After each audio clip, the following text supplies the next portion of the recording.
Hey guys, welcome to another property showcase by propertycozy.com.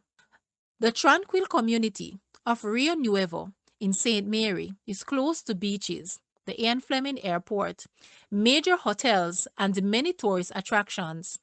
It houses this two-story house, which is currently configured with three self-contained units and a general staff unit that is not connected to the main house. This layout provides you with many options.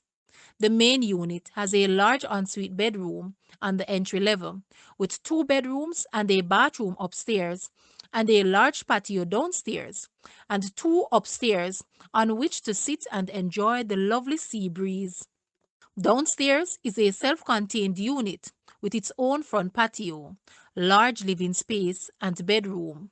Above it is another unit, also with a large bedroom, big bathroom, and a huge storage area.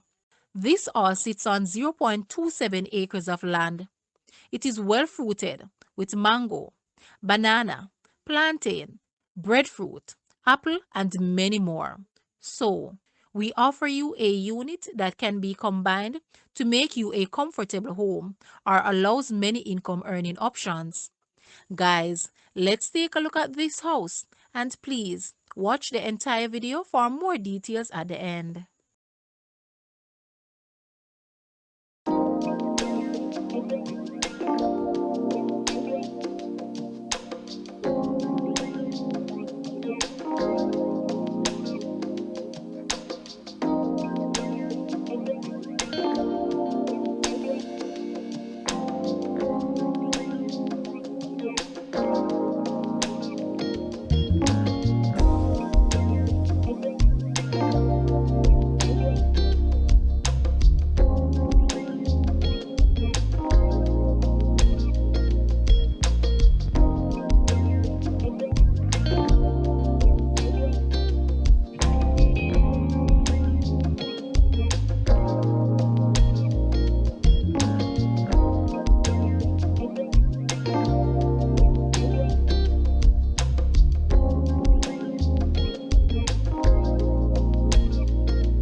The asking price for this house is Jamaican 55 million or US $357.3 thousand. To purchase or make an offer, please take a look at your screen or you may visit the description area below for full details. If you like this video, please hit the like button and also share with a friend. Thanks for watching, guys.